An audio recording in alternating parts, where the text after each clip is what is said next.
আল্লাহ তাআলা বলেন, তুমি মনে করতেছো ওয়ারিসের সম্পদ নিয়া সম্পদের পাহাড় হয়ে যাইবা।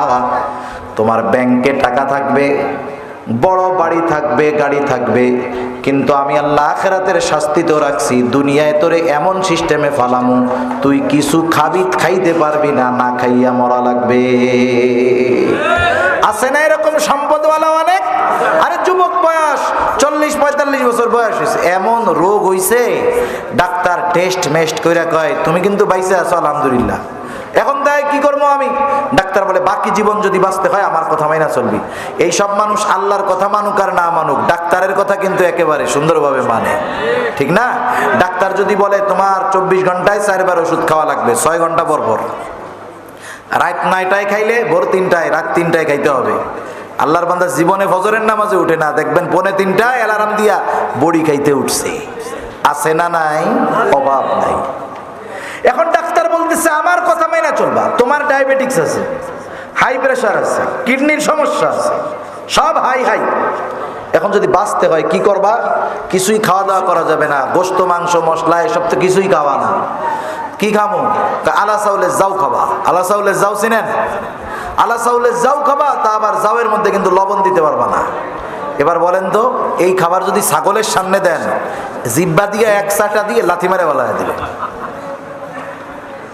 আল্লাহ বলেন সম্পদ তোর ব্যাংকে ভরা, কিন্তু এমন খাবার সামনে আসবে গরুর গোশতের গ্রান শুকবি, তুই খাইতে পারবি না। এর সে কষ্ট আর আছে নাকি দুনিয়ায়? তাহলে চিন্তা করে দেখেন, যারা এরকম বান্দার হক নষ্ট করে সম্পদের পাহাড় বানায়, ওরা মনে করতেছে আমি কত কিছু বানায় ফেলতেছি, কিন্তু আখেরাত শেষ করে দিচ্ছে। রিজিক প্রশস্ত ছিল, সংকীর্ণ করে ফেলতেছে।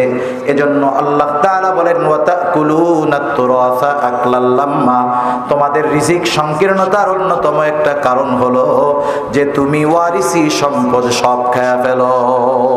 4 নম্বর কারণ ওয়াতুহিব্বুনাল মালা হুব্বান জাম্মা, অতিরিক্ত মালের মোহাব্বত। মাল উপার্জন করতে করতে এমন ব্যস্ত তুমি খাওয়ারই টাইম পাও না। মাঝে মধ্যে দেখবেন অনেক বুড়া মানুষ সাক্ষাৎকার দেয়, বলে আমার বয়স 85 বছর, এখনো আমি 12 ঘন্টা ডিউটি করি। সে তার উপার্জনের পিছনে ব্যয় করতেছে হায়াত, নেক কাজের পিছনে করে নাই। সে কিন্তু খাইতে পারে না, কয়দিন পরে মরলে সব ওর পোলাপান উড়ায় ফেলবে, ঠিক কিনা বলে? এটা একটা হতে পারে। আর একটা হতে পারে উপরের যে অপরাধগুলো, দুনিয়ার সব অপরাধ অন্যায় মানুষ দুনিয়ার মহব্বতে করে। যে সুদ খায় আখেরাতের জন্য নাকি দুনিয়ার মহব্বতে? আরে জোরে বলেন না, কিসের মহব্বতে? যে ঘুষ খায় দুনিয়ার মহব্বতে না আখেরাতের মহব্বতে? যারা মারামারি কইরা মানুষকে মেরে ফেলে, অন্যায় ভাবে মামলা দিয়া মানুষদেরকে জেলের মধ্যে বইরা রাখে, আখেরাতের জন্য নাকি দুনিয়ার জন্যে? তাহলে সমাজে কিছু মানুষ মনে করে যে আল্লাহ তাআলা আমাকে ভালোবাসেন বিধায় সম্পদ সম্মান দিয়েছে। এজন্য অনেক সময় অনেক এলাকায় এরকম হয়, একজন মুত্তাকি পরহেজগার নামাজি মানুষ অভাবের মধ্যে আছে, এমন দৃশ্য কম বেশি আপনারা দেখছেন তো নাকি? অথচ ওই দিনদার মুত্তাকি পরহেজগার মানুষ, তার পাশে একজন নাফরমান, 5 ওয়াক্ত নামাজ পড়ে না, ইসলাম বিদ্বেষী কাজকর্ম করে বেড়ায়, নামাজের খবর নাই, গোনার মধ্যে লিপ্ত, কিন্তু তার অনেক টাকা পয়সা গাড়ি বাড়ি আছে। এমন লোক আছে না নাই? অনেক সময় এমনও হয় যে ওই পাপী গুনাহগার নামাজি দরিদ্র মানুষটাকে, মুত্তাকি অভাবী মানুষটাকে টিটকারি কইরা বলে, দেখ খায় কে আর মোটা হয় কে। বুঝেন নাই? মানে ইবাদত বন্দেগী করে কে আর আল্লাহ তাআলা সম্পদ দেয় কারে, দেখছস? অনেক সময় আর একটু বাড়ায়া টিটকারি কইরা নামাজিরে উদ্দেশ্য কইরা বলে, দেখ তুই নামাজ কালাম পড়াও ঠিক মতো কিছু পাস না, নামাজ রোজা কইরাও বছরের পর বছর তোর অভাব, অথচ দেখ আমি নামাজ পড়ি না, আমার কোনো অভাব নাই।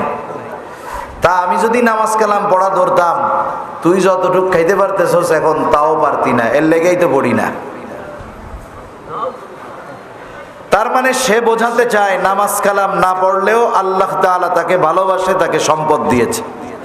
এ সম্পদ আল্লাহ তাআলার ভালোবাসার প্রমাণ হিসাবে সে মানুষের সামনে উপস্থাপন করে। অথচ বলেন তো, দুনিয়াতে এমন কোন ধনী আছে নাকি কারুনের চাইতে ধনী? জোরে বলেন, আছে? নাই। ফেরাউনের মতো ক্ষমতাধর, নমরুদের মতো, এদের মতো ক্ষমতাধর বর্তমান দুনিয়ায় আছে? যদি আল্লাহ তাআলা যাকে ভালোবাসে তাকে সম্পদ দেয়, তাইলে কারুনরে খুব ভালোবাসতো আল্লাহ? খুব ভালোবাসতো? ফেরাউনকে ভালোবাসতো? কেন দিয়েছেন? আল্লাহ তাআলা পরীক্ষা করার জন্য দিয়েছেন। এজন্য অনেক সময় আমরা আফসোস করি যে আমি দ্বীনের উপরে চলি, ভালো পথে চলি, আমার সম্পদ নাই, কিন্তু আমার বন্ধু সম্পদের মালিক, নামাজ কালামের খবর নেই। কারুনের বন্ধুরা যখন দেখলো কারুন দিন যায় অঢেল সম্পদের মালিক হয়ে যাইতেছে, কারুনের বন্ধুরা আফসোস করে, আফসোস বলে, আরে আল্লাহ তাআলা মনে হয় কারুনকে খুব ভালোবাসে, এই জন্য কারুনকে এত সম্পদ দেয়, আমাদের মনে হয় ভালোবাসে না, এই জন্য আমাদের সম্পদ দেয় না। কিন্তু যখন দেখা গেল কারুনকে আল্লাহ তাআলার পয়গম্বর মুসা আলাইহিস সালাম যাকাত দেওয়ার কথা বললেন, কারুন যাকাত দিতে অস্বীকৃতি জ্ঞাপন করলো, সাথে সাথে মুসা আলাইহিস সালাতু ওয়াস সালামকে অপমান করার জন্য একজন দুশ্চরিত্রা নারীকে সে ভাড়া করলো। মুসা আলাইহিস সালাতু ওয়াস সালামের ব্যাপারে জিনার অপবাদ দেওয়ার জন্য একজন খারাপ নারীকে সে ভাড়া করছে। পয়গম্বরের পূত পবিত্র চরিত্রের উপরে এমন অপবাদ দেওয়ার অপচেষ্টা আল্লাহ তাআলা সহ্য করলেন না। কারুনের উপর আল্লাহর গজব আসলো, কারুন তার সম্পদ সহ জমিনে ডেবে যেতে শুরু করলো। তাফসীরের মধ্যে আসছে কিয়ামত পর্যন্ত কারুন তার সম্পদ সহ জমিনে ডাবতে থাকবে। এই দৃশ্য যখন কারুনের বন্ধুরা দেখতে পাইল, যারা বলতেছিল যে আল্লাহ কারুনরে খুব ভালোবাসে, এখন তারা সবাই বলতেছে আসলে আল্লাহ তাআলা কারুনকে সম্পদ দিয়েছেন ঠিক, তাকে ভালোবাসেন না।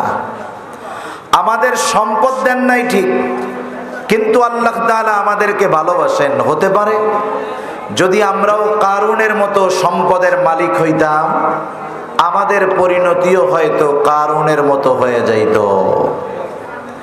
যে কথা বোঝানোর জন্য বললাম যে আল্লাহ তাআলা ভালোবাসলেই সম্পদ দেন তা না। আল্লাহ তাআলা অনেক সময় ভালোবাসা বান্দাকে অভাবেও রাখেন। একটা উদাহরণ দিলে বুঝতে সহজ হবে। মনে করেন এক ছেলে এখান থেকে অনেক দূরে লেখাপড়া করে, দৈনিক তার গাড়িতে যাওয়া লাগে, অটোতে যাওয়া লাগে, ভ্যানে যাওয়া লাগে, বাসে যাওয়া লাগে, অনেক সময় লাগে, মাঝে মধ্যে গিয়ে ক্লাস পায় না, পড়া মিস হয়। বন্ধু বান্ধব সকলে মিলা তারে বলতেছে, তুমি এক বাবার এক ছেলে, তোমার বাবার সম্পদের অভাব নাই, অনেক টাকা পয়সার মালিক তোমার বাপ, সব সম্পদগুলোই তো তোমার, তা তুমি এত কষ্ট করো কেন? তুমি তোমার আব্বারে বললেই তো তোমার আব্বা তোমার একটা মোটর সাইকেল কিনা দেয়। আমাদের বাবার যদি এত টাকা হইতো তাইলে আমরা বললে আব্বারে যা বলতাম তাই করতো। তুমি তোমার আব্বারে গিয়া বলবা যে তোমার একটা মোটর সাইকেল কিনে দিলে যথাসময়ে ক্লাসে আসবা, পড়াশোনা মিস হবে না। বলেন তো, এই ছেলেটা যদি মোটর সাইকেল কিনে তার জন্য উপকার আছে না নাই? আছে। সে দেখতেছে এর মধ্যে আমার জন্য কল্যাণ আছে। এবার সে বাবার কাছে আসছে, বাবার কাছে এসে বলতেছে, আব্বা আমার তো কলেজে যাইতে এই সমস্যা, ক্লাস মিস হয়, আপনার তো টাকা পয়সার অভাব নাই, আপনার একমাত্র সন্তান আমি, আপনি আমাকে চাইলে আমি যা চাই তাই দিতে পারেন, কিন্তু আমার সুবিধার্থে, পড়াশোনার সুবিধার্থে আপনি আমাকে একটা মোটর সাইকেল কিনা দেন, যাতে করে দৈনিক আমি যথাসময়ে কলেজে বা স্কুলে গিয়ে উপস্থিত হইতে পারি। এতে আমার সময় বাঁচবে, পড়ালেখার উপকার হবে। ছেলেটা বাবাকে ফজিলত বর্ণনা করলো মোটর সাইকেল কেনার। বাবা একটু চিন্তা ভাবনা কইরা একটু পরে গরম হইয়া ধমক দিয়ে বলতেছে, এই সর, এখান থেকে যা, মোটর সাইকেল কিনে দিব না, ঠ্যাং ভেঙে হাতে ধরায় দিব, তাও মোটর সাইকেল কিনা দিব না। এখন বলেন তো, ওই মুহূর্তে যখন ছেলেটা বাবার কাছে এত আবেগ দরদ নিয়ে জিনিসটা চাইলো, বাবা যখন তাকে ফিরায় দিল, ছেলের খুব ভালো লাগছে। সে মনে করছে বাপ আমাকে ভালোবাসে না, কিন্তু আসলে বাস্তবতা ভিন্ন। বাপ চিন্তা করছে ছেলে তো আমার একটা, লেখাপড়া যা করে করুক, কিন্তু এই ছেলে যদি মইরা যায় মোটর সাইকেলের অ্যাক্সিডেন্ট কইরা, ট্রাকের সাথে ধাক্কা লাগবে না, নসিমনের সাথে ধাক্কা লাগলে উইড়া 50 হাত দূরে চলে যাবে। তো এই ছেলে যদি মরে যায়, আমার বংশের বাতি শেষ, প্রদীপ জ্বালানোর বাতি জ্বালানোর আর কেউ থাকবে না। বাবা এই চিন্তা করে ছেলেরে ধমক দিয়া মোটর সাইকেল দেয় নাই। এখন বলেন তো, ছেলে আবেগ দরদ ভালোবাসা নিয়ে চাইলো, বাপ যে দিল না, এটা কি কৃপণতা অথবা ভালো না বাসার কারণে নাকি বেশি ভালোবাসার কারণে? এজন্য আল্লাহ তাআলা বান্দাকে অনেক সময় দেন না মোহাব্বত ভালোবাসার কারণে। ছেলে যেমন পাওয়ার মধ্যে দেখতেছে কল্যাণ, বাপ দেখতেছে বড় ক্ষতি। আমরা চিন্তা করি এটা পাওয়ার মধ্যে কল্যাণ, অথচ আল্লাহ তাআলা জানে এটার মধ্যে বড় ক্ষতি, এজন্য আল্লাহ তাআলা দেন না। তা যাই হোক, যে কথার থেকে এত কথা বললাম, যে আল্লাহ তাআলা দিয়েও পরীক্ষা নেন, না দিয়েও পরীক্ষা নেন। এটা যারা বুঝে তো ভালো, কিন্তু যারা না বুঝে তারা কি মনে করে? আল্লাহ তাআলা বলেন, فَأَمَّا الْإِنسَانُ إِذَا مَا ابْتَلَاهُ رَبُّهُ فَأَكْرَمَهُ وَنَعَّمَهُ فَيَقُولُ رَبِّي أَكْرَمَنِ। আল্লাহ রাব্বুল আলামিন বলেন, ফাআম্মাল ইনসান ইযা মাবতালাহু রাব্বুহু, যখন মানুষকে তার রব পরীক্ষা করার জন্য, ফাআকরামাহু ওয়া না'আমা, তাকে সম্মানিত করেন, তাকে সম্পদ দেন, নেয়ামত দিয়ে পরিপূর্ণ করে দেন, তাকে সমাজের মধ্যে দেশের মধ্যে সম্মানিত করে দেন। এই লোকটা তখন বলে, ফায়াকুলু রাব্বি আকরামান, আমার রব আমাকে সম্মানিত করেছে, আমার রব আমাকে সম্মানিত করেছে। এই মানুষটাই যখন পুনরায় আবার পরীক্ষার সম্মুখীন হয়, রিজিক দিয়ে যখন আল্লাহ তাআলা পরীক্ষা নিল, সে মনে করে আল্লাহ তাআলা ভালোবাসতেছে, এটাকে সে পরীক্ষা মনে করে না। আবার আল্লাহ তাআলা যখন তার রিজিক সিনায়া নিয়া রিজিকের মধ্যে সংকীর্ণতা দিয়ে পুনরায় তাকে পরীক্ষা নেন, তখন এই লোকটা কি বলে? আল্লাহ তাআলা বলেন, ওয়া আম্মা ইযা মাবতালাহু ফাকাদারা আলাইহি রিজকাহু ফায়াকুলু রাব্বি আহানান।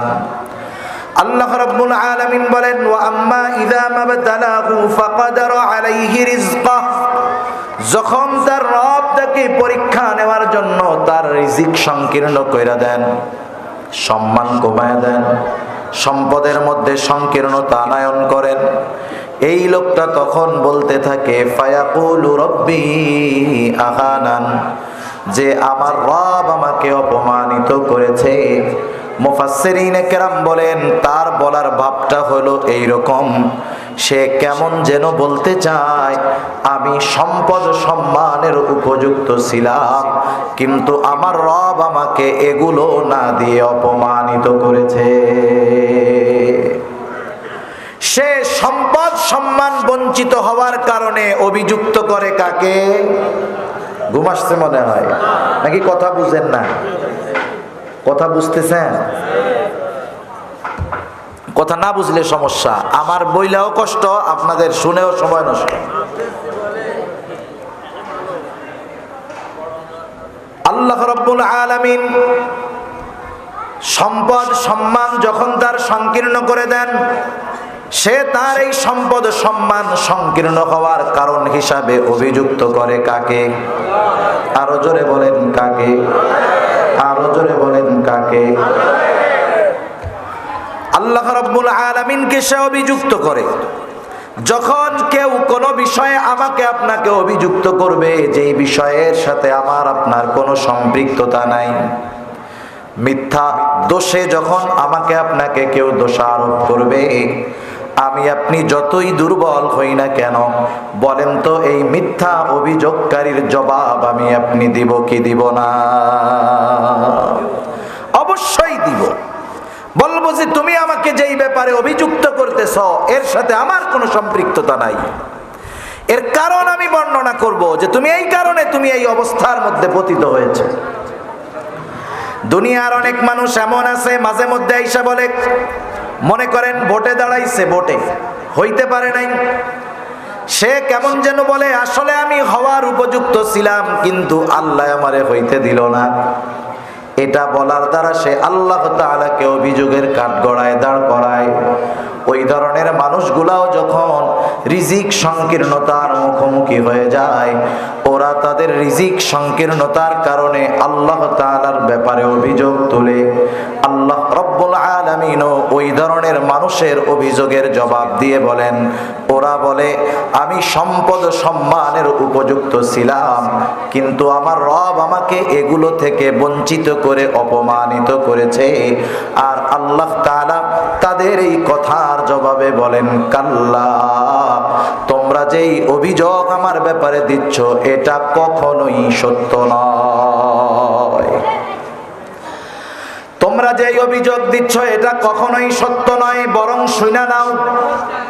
এবার আল্লাহ তাআলা ওই ধরনের মানুষের রিজিকের সংকীর্ণতা কেন আসে, কেন ওই শ্রেণীর মানুষ রিজিক সংকীর্ণতার মধ্যে পড়ে, এই সূরার আলোকে আল্লাহ রব্বুল আলামিন 4টি কারণ বর্ণনা করেন। কয়টি কারণ? আরো জোরে বলেন, কয়টা? মনে রাখবেন, এই 4টি কারণ দুনিয়ায় যদি কোনো মানুষের মধ্যে থাকে, সে দুনিয়ায় রিজিক সংকীর্ণতার মুখোমুখি হবে। মুফাসসিরিনে কেরাম বলেন, এই 4টি বিষয় যার মধ্যে বিপরীত দিক থাকবে, অর্থাৎ এই 4টি বিষয়ের ভালো দিক যদি কারো মধ্যে থাকে, আল্লাহ তাআলা এই দুনিয়ায় তাকে বরকতময় রিজিক দান করবে। এটা দুনিয়ার ওয়াজ বলা চলে, দুনিয়া পাওয়ার ওয়াজ।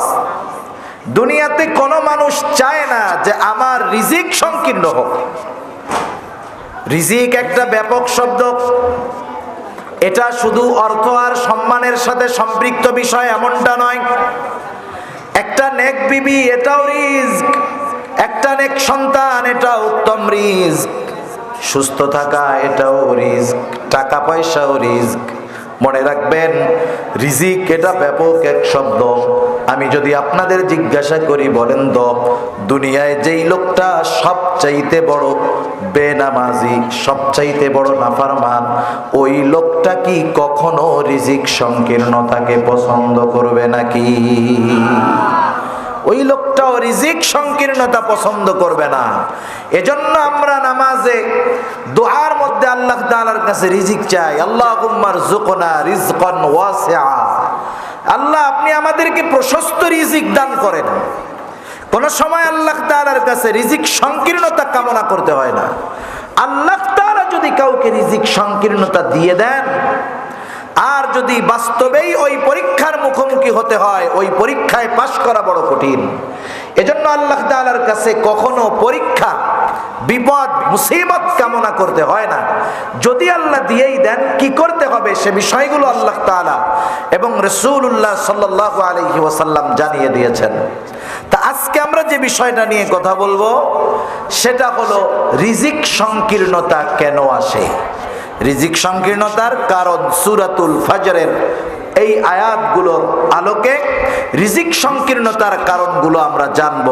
ওই কারণগুলো যদি আমাদের কারো মধ্যে থাকে, কারণগুলো আমরা আমাদের থেকে বের করব ইনশাআল্লাহ। কারা কারা তৈরি আছে হাত উঁচা করি তো, নারায়ে তাকবীর, নারায়ে তাকবীর, মাশাআল্লাহ। একটু দিলের কান লাগায় শুনবো। আল্লাহ তাআলা জবাবে বলতেছেন, কাল্লা, কখনোই নয়। তোমরা যেই কথা বলতেছো যে আমি তোমাদের রিজিক সংকীর্ণ করেছি, এটা কখনো নয়। কেন তাহলে তোমাদের রিজিক সংকীর্ণ হলো? আল্লাহ তাআলা বলেন, বাল লা তুকরিমুনাল ইয়াতীম, বরং তোমাদের রিজিক সংকীর্ণতার 1 নম্বর কারণ হলো তোমরা ইয়াতীমদেরকে সম্মান করো না। ইয়াতীমদের সম্মান করো না, এর দ্বারা উদ্দেশ্য কি? ইয়াতীম তো ছোট মানুষ হয়, বড় মানুষ কেমনে ছোট মানুষকে সম্মান করবে? ছোট মানুষকে তো স্নেহ করা যায়। সেই জন্য মুফাসসিরিনে কেরাম বলেন এর দ্বারা উদ্দেশ্য হলো তোমরা ইয়তীমের হক যথাযথভাবে আদায় করো না। ইয়তীমকে সম্মান করো না, অর্থাৎ ইয়তীমের হক যথাযথভাবে আদায় করো না। ইয়তীম গরিব হোক আর ধনী হোক, প্রত্যেকটা ইয়তীমের হক আমাদের উপরে আছে। ইয়তীমের 1 নম্বর হক হলো ইয়তীম ধনী হোক আর গরিব হোক, প্রত্যেকটা ইয়তীমের সাথে সদাচরণ করা, ভালো ব্যবহার করা, ইয়তীমের সাথে উত্তম আচরণ করা। কিন্তু সমাজের মধ্যে দেখা যায় কোনো বাচ্চা যদি দরিদ্র, তার বাবা মারা গেছে, মা মারা গেছে, মা বাবা কেউ নাই, তার প্রতি স্নেহশীল যত্নশীল হওয়ার বিপরীতে এটা বাদ দিয়া বরং তার উপরে আমরা আরো জুলুম করি বেশি। ইয়তীম বাচ্চা, মা বাবা দুনিয়ায় নাই, একটু দুষ্টু হতে পারে, আমরা তো আমাদের সন্তানগুলাকে চোখে চোখে রাখার পরেও, এত আদর যত্ন গাইড দেওয়ার পরেও, শিক্ষক রাইখা শিক্ষা দেওয়ার পরেও উল্টা পাল্টা করে কি করে না। আর যেই বাচ্চাটার মা নাই, বাবা নাই, যার গাইড নাই, সে একটু দুষ্টুমি করতেই পারে, আমরা তাকে তুচ্ছ তাচ্ছিল্য করি, উল্টা পাল্টা কথা বলি, কষ্ট দেই, গায়ে হাত দেই, মার দেই। অথচ মনে রাখতে হবে ইয়তীমের গায়ে আঘাত করা, ইয়তীমকে কষ্ট দেওয়া, এটা আল্লাহ এবং তার রাসূল উভয়ে নিষেধ করেছে। সেজন্য ইয়তীমের সাথে সর্বাবস্থায় উত্তম আচরণ করতে হবে, ধনী হোক আর গরিব হোক। সে যদি গরিব হয়, দুইটা চিন্তা করবে। 1 নাম্বার চিন্তা করবে, আমার বাবা যদি থাকতো আমাকে কেউ আঘাত করতো না, আমাকে কেউ কষ্ট দিত না। 2 নাম্বার চিন্তা করবে, টাকা পয়সা থাকলে সবাই আদর করতো। আর যদি ইয়তীম ধনী হয়, তার সাথে যদি খারাপ আচরণ করা হয়, সে সম্পদওয়ালা হতে পারে ঠিক, কিন্তু খারাপ আচরণ করার কারণে তার অন্তরের মধ্যে এই ব্যথা আসবে যে আমার বাবা যদি বেঁচে থাকতো তাহলে আজকে এরা কেউ আমার সাথে খারাপ আচরণ করতো না। আমার আপনার নবীজি ইয়তীম ছিলেন। ইয়তীম হয়ে নবী দুনিয়ায় আসছেন। এই জন্য নবীজি ইয়তীমের ব্যাপারে বেশি উপলব্ধি করতে পারতেন যে একজন ইয়তীমের কত কষ্ট। আল্লাহ তাআলা রাসূল আকরাম সাল্লাল্লাহু আলাইহি ওয়াসাল্লামকে জানায় দিলেন, ফাআম্মাল ইয়াতীমা ফালা তাকহার। নবী হে, আপনি তো ইয়তীম ছিলেন, আমি আপনাকে ইয়তীম অবস্থায় পেয়েছিলাম। আমি ইয়তীম অবস্থায় পাওয়ার পর আপনাকে যথাযথ লালন পালনের ব্যবস্থা করেছিলাম। সুতরাং আপনি তো ইয়তীমের ব্যথা বুঝেন, তাই আপনি কখনো ইয়তীমের সাথে কঠোর আচরণ করবেন না। এই নির্দেশ যে আল্লাহ তাআলা তার নবীকে দিয়েছেন, বিষয়টা এমন নয়। অনেক সময় এক মজলিসে একজনকে বলার মাধ্যমে সবাইকে বলা হয় একজনকে উদ্দেশ্য করে, কিন্তু এই কথাটা কিন্তু একজনের জন্য নয়, বরং উদ্দেশ্য থাকে সকলেই জানি এই কথা থেকে শিক্ষা গ্রহণ করে। যদিও নবীজিকে বলা হয়েছে, তবে এই শিক্ষাটা শুধু নবীর জন্য নয়, এই কথাটা শুধু নবীর জন্য নয়, কিয়ামত পর্যন্ত যত উম্মত আসবে সবার উপরে আদেশ, যত আল্লাহর বান্দা দুনিয়ায় আসবে সবার উপরে আদেশ যে আমার বান্দারা তোমরা ইয়তীমের সাথে কখনো খারাপ আচরণ কইরো না। কারণ কি, ইয়তীমের সাথে খারাপ আচরণ করা হলো আবু জেহেলের অভ্যাস। আবু জেহেলের এক খাসলাত ছিল, সে ইয়তীমদের সম্পদ দখল করত, ইয়তীমদের সাথে খারাপ আচরণ করত। এই জন্য ইয়তীমের সাথে খারাপ আচরণ করা এটা হলো আবু জেহেলের খাসলাত। আর ইয়তীমের সাথে ভালো আচরণ করা মুহাম্মাদুর রাসূলুল্লাহ সাল্লাল্লাহু আলাইহি ওয়াসাল্লামের অভ্যাস। আপনি কার অভ্যাস গ্রহণ করবেন? কার? মুহাম্মাদুর রাসূলুল্লাহ সাল্লাল্লাহু আলাইহি ওয়াসাল্লামের অভ্যাস গ্রহণ করতে হবে। রাসূলুল্লাহ সাল্লাল্লাহু আলাইহি ওয়াসাল্লামের কাছে একজন লোক আসছে, আয়েশা বলে, ইয়া রাসূলুল্লাহ, আমার হৃদয়টা কঠোর হয়ে গেছে, আমার অন্তর, আমার দিলটা শক্ত হয়ে গেছে, আমার একটা আমল শিখিয়ে দেন, যে আমলের দ্বারা আমার হৃদয়টা কোমল হবে। এখন তো এমন এক জামানা, আমাদের হৃদয়ের কঠোরতা এত বেড়েছে, সন্তান তার বাবাকে খুন করতে দ্বিধাবোধ করে না, ঠিক কিনা বলে?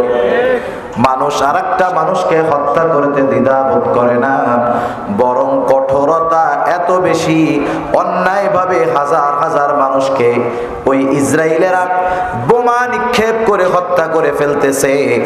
মানুষটা তো থামাবে বহু দূরের কথা, একদল মানুষ তাদেরকে আরো সাপোর্ট দিতেছে, বলতেছে মার মার, আরো মার, এরা মরলে কোনো অসুবিধা নেই। মানুষের দিলের কঠোরতা এত বাড়ছে, মায়া মোহাব্বত দূর হয়ে গেছে। নবীর জামানায় সাহাবী আয়েশা বলতেছে যে আমার দিলটা শক্ত হয়ে গেছে, ইয়া রাসূলুল্লাহ আমল শিখায়া দেন, কি করলে আমার দিলটা নরম হবে। নবীজি সাল্লাল্লাহু আলাইহি ওয়াসাল্লাম বলতেছে, শোনো, আমসিহ রাসাল ইয়াতীম ওয়া আত'ইমিল মিসকিন, তুমি ইয়াতীমের মাথায় হাত বুলায় দাও আর মিসকিনকে খানা দাও, আল্লাহ তাআলা তোমার দিলটাকে নরম বানায় দিবে। সুবহানাল্লাহ। যার দিল নরম, এর প্রতি মানুষের মহব্বত ভালোবাসা কম না বেশি? যার হৃদয়ের মধ্যে কঠোরতা আছে, মানুষ তাকে মহব্বত করে না, মানুষ তাকে ভালোবাসে না, তাকে রুক্ষভাষী বলে, কঠোর হৃদয়ের লোক বলে। কিন্তু লোক যত কালো হোক, দেখতে যেমনই হোক, তার যদি দিলটা নরম হয়, দিলটা কোমল হয়, তার ভাষাটাও কোমল হয়, নরম হয়, মানুষ তার কাছে আসে। এই নরম স্বভাবের কারণে মানুষ তাকে মহব্বত করে। নবীজি বলছে, ইয়াতীমের মাথায় হাত বুলায় দাও। তাহলে ইয়াতীমকে সম্মান করার এক নাম্বার অর্থ হলো ইয়াতীমের সাথে সদাচরণ করা। 2 নাম্বার, যদি ইয়াতীমের অভিভাবক হওয়ার মতো সুযোগ থাকে, ইয়াতীমের অভিভাবক হওয়া। কেউ যদি কোনো ইয়াতীমের অভিভাবকত্ব গ্রহণ করে, তার জন্য কত ফজিলত। একটা মানুষ একজন ইয়াতীমকে নিজের ঘরে রাখলো, খাওয়াইলো, বড় বানাইলো, লেখাপড়া শিখাইলো, ইয়াতীমের অভিভাবক হয়ে গেল। নবীজি বলেন, কি ফজিলত শুনা নাও, আনা ওয়া কাফিলুল ইয়াতীম কাহাতাইনি ফিল জান্নাহ। নবীজি বলেন, আমি আর ইয়াতীমের অভিভাবক জান্নাতের মধ্যে পাশাপাশি অবস্থান করব। এই কথা বলার পর নবীজি এই 2টা আঙ্গুল দিয়া ইশারা করলেন, বুঝাইলেন এই 2টা আঙ্গুল যেমন পাশাপাশি, আমি আর ইয়াতীমের অভিভাবক এই রকম জান্নাতে পাশাপাশি থাকব। হতে পারে একজন মানুষ একটা ইয়াতীমের পূর্ণ দায়িত্ব নিতে পারবে না, আংশিক দায়িত্ব নেওয়া তো যায়। একজন যদি আইসা মাদ্রাসায় বলে, হুজুর আমি একটা ইয়াতীমের সারা বছর যেই পোশাক লাগে সেই পোশাকের খরচ অথবা পোশাক আমি বানায়া দিব। আর একজন যদি আইসা বলে, হুজুর যতটুকু তেল পানি সাবান দরকার হয় আমি দিব। আর একজন যদি আইসা বলে, হুজুর চিকিৎসার যা খরচ আমি দিব। আর একজন যদি আইসা বলে, হুজুর আমার তো অ্যাবিলিটি নাই, ওর যে কয় জোড়া জুতা লাগে, স্যান্ডেল লাগে আমি কিনা দিব। আমাদের উচিত কোনো না কোনো ভাবে হলেও একটা ইয়াতীমের আংশিক অভিভাবকত্বের দায়িত্ব যদি গ্রহণ করতে পারি, আশা করা যায় কিয়ামতের দিন জান্নাতের ফয়সালা যখন ইনশাআল্লাহ পাওয়া যাব, নবীজির সাথে জান্নাতে থাকার সুযোগ হয়ে যাবে। নবীর সাথে জান্নাতে থাকতে পারা, এর চাইতে আনন্দের আর কিছু হতে পারে না। রাসূলুল্লাহ সাল্লাল্লাহু আলাইহি ওয়াসাল্লামের কাছে একজন গ্রাম্য সাহাবী আসছেন। গ্রামের কিছু কিছু মানুষ আছে, তাদের সরলতার কারণে আমরা তাদেরকে অনেক সময় মূর্খ বলি। মূর্খ আসলে মূর্খতা নয়, এটা হলো তাদের সরলতা। নবীজি আর একজনের সাথে কথা বলতেছেন। স্বাভাবিক নিয়ম হলো, আপনি যখন কারোর সাথে কথা বলেন, আর একজন এসে আপনাকে জিজ্ঞাসা করবে না, কথা বলবে না, প্রশ্ন করবে না, এটাই নিয়ম। কথা শেষ হবে, এরপরে প্রশ্ন করা হবে। কিন্তু নবীজি আর একজনের সাথে কথা বলতেছে। গ্রাম্য সাহাবী নবীজির কাছে আইসা প্রশ্ন করতেছে, ইয়া রাসূলুল্লাহ মাতাস সাআহ, নবীজি কথা বলতেছে, সে আয়েশা প্রশ্ন করতেছে মাতাস সাআহ, হে আল্লাহ কখন হবে? তার প্রশ্নের ভাব এমনটা ছিল যে সে গাঠি গুঠি নিয়ে কিয়ামতের জন্য অপেক্ষা করতেছে। মনে করেন যখন আপনারা ঢাকায় যান, ঢাকায় যাওয়ার সময় কাউন্টারে গিয়ে যখন টিকিট কাটেন কখন? ঢাকায় যাওয়ার জন্য প্রস্তুত যখন, ঠিক কিনা বলেন? গাড়ি হলো 10:30টায়, 10:40 বেজে গেছে, আপনি তো যাওয়ার জন্য প্রস্তুত না? কাউন্টার মাস্টারে যায় কি বলেন, গাড়ি আসবে কখন? এই যে জিজ্ঞাসার ভাব, এটার দ্বারা কি আমি রেডি হয়ে বসে আছি, 10 মিনিট পার হয়ে গেল এখনো গাড়ি আসে না কেন? মূল কথা হলো এইটা, ঠিক না? প্রশ্নের ভাবে বোঝা যাইতেছে লোকটা কিয়ামতের জন্য অপেক্ষা করতেছে, কখন কিয়ামত আসবে। নবীজি আরেকজনের সাথে যখন কথা শেষ হয়ে গেল, এবার জিজ্ঞাসা করতেছেন ওই লোকটা কোথায় যে আমাকে এই প্রশ্ন করছে? লোকটা বলে, ইয়া রাসূলুল্লাহ, আমি এই প্রশ্নটা করেছি। কিছু সময় কিছু প্রশ্ন করার পরে ওই প্রশ্নের জবাব দেওয়ার আগে প্রশ্নকারীর ব্যাপারেও উত্তর যিনি দিবেন তার অন্তরে আরেকটা প্রশ্ন জাগ্রত হয়ে যায়। রাসূলুল্লাহ সাল্লাল্লাহু আলাইহি ওয়াসাল্লাম তার প্রশ্নের জবাব দেওয়ার আগে উল্টা এবার তারে প্রশ্ন করতেছে। অনেক সময় কিছু প্রশ্ন শুনলে এরকম আসে, যেমন এক মজলিসের মধ্যে আমরা বসা আছি, অনেক উলামায়ে কেরাম, আমাদের ঢাকার বড় একজন আলেম বসা। উনি যখন গেছেন আশেপাশের সব উলামায়ে কেরামের আগমন ঘটছে। রুমের মধ্যে দরজা আটকায় দিয়া উলামায়ে কেরামের সাথে কিছু গুরুত্বপূর্ণ কথা উনি আলোচনা করতেছেন। দরজায় যিনি পাহারায় বা খাদেম আছেন বলছে, এখন কাউরে আর ঢুকতে দিও না, আমরা একটু জরুরি কথা বলতেছি। তা একটা লোক এসে খালি দরজা টুকাইতেছে, বারবার দরজার মধ্যে আওয়াজ করতেছে। কি ব্যাপার? বলতেছে আমার এই বড় হুজুরের সাথে একটু দেখা করতে হবে, কথা বলতেই হবে। তার বলার ভাব এরকম যে এমন কিছু জানতে চায় যা তার জীবনের জন্য খুব উপকারী। খাদেম আইসা ওই হুজুরকে বলতেছে, হযরত একজন তো খুব বারবার করতেছে, গুরুত্বপূর্ণ বিষয় মনে হয় আপনার কাছে জানতে চায়, একটু সুযোগ দিলে ভালো হয়। এবার ওই লোকটা আসছে, ভাব শব্দেইকে বোঝা যাইতেছে এটা পশ্চিম দিকে শুক্রবারেও উবুত হইয়া পড়ে না। কিছু মানুষ আছে না যে সারা সপ্তাহ না পড়ুক, শুক্রবারে তো পড়ে, আছে না এরকম? আর কিছু আল্লাহর বান্দা আছে জীবনেও পড়ে না, ওরটা পড়া হবে মরার পরে। আয়েশা প্রশ্ন করতেছে, হুজুর জরুরি একটা প্রশ্ন। কি প্রশ্ন? বলে, রাসূল সাল্লাল্লাহু আলাইহি ওয়াসাল্লামের শ্বশুর শাশুড়িদের নামগুলো আমার একটু জানার দরকার। খুবই গুরুত্বপূর্ণ প্রশ্ন না? হ্যাঁ। হুজুর এবার তারা প্রশ্ন করছে, তোর প্রশ্নের জবাব তো আমি দিব, তুই আগে আমার দোয়ায় কোন উত্তর শোনা। একেবারে বাস্তব, আমি ওই মজলিসে উপস্থিত, আমাদের ঘাড়ের উপর দিয়া লাফ দিয়া দরজা ফাঁক করে বের হয়ে পলায় চলে গেছি। সেজন্য কিছু প্রশ্ন করার পরে তার ওই প্রশ্নের ব্যাপারে একটা প্রশ্ন অন্তরে আসে। রাসূলুল্লাহ সাল্লাল্লাহু আলাইহি ওয়াসাল্লাম ওই প্রশ্নকারীকে এইবার প্রশ্ন ছুড়ে দিলেন, কিয়ামতের জন্য তুমি কি পাথেয় সংগ্রহ করছো, কি সামানা গুছায় রাখছো? ওই লোকটার সহজ সরল জবাব, আমি আল্লাহ এবং তার রাসূলকে ভালোবাসি। এই লোকটার এই প্রশ্নের জবাবটা এতটা ভালো লাগছে নবীজির কাছে, এটা তার হৃদয় থেকে আসছে, মুখ দিয়া বাইর করছে। এই জবাবের ভিতরে কোনো লৌকিকতা নাই, লোক দেখানোর চিন্তা নাই, একেবারে হৃদয় থেকে জবাব দিয়েছে, আমি আল্লাহ এবং তার রাসূলকে ভালোবাসি। নবীজিও জবাব দিয়া দিলেন, শোনো, যে যাকে ভালোবাসে তার সাথে জান্নাতে অবস্থান করবে। এই কথা শুনে লোকটা বাড়ির পথে হাঁটা ধরছে। হযরত আনাস রাদিয়াল্লাহু তাআলা আনহু বলেন, আল্লাহর রাসূলের জবানে এই কথাটা শ্রবণ করবার পর, ইসলাম গ্রহণ করার পরে আমরা এতটা খুশি হই নাই নবীজির জবানে এই কথাটা শ্রবণ করবার পরে যতটা খুশি আমরা হয়েছি ইসলাম গ্রহণ করার পরে এতটা খুশি আমরা কখনো হই নাই। তিনি বলেন, আমি আল্লাহর রাসূলকে ভালোবাসি। আবু বকর ওমর রাদিয়াল্লাহু তাআলা আনহুমাকে ভালোবাসি, যদিও তাদের মতো আমল করতে পারি নাই, তবে আশা করি আমার এই ভালোবাসার কারণে আমি জান্নাতে তাদের সাথে থাকতে পারবো।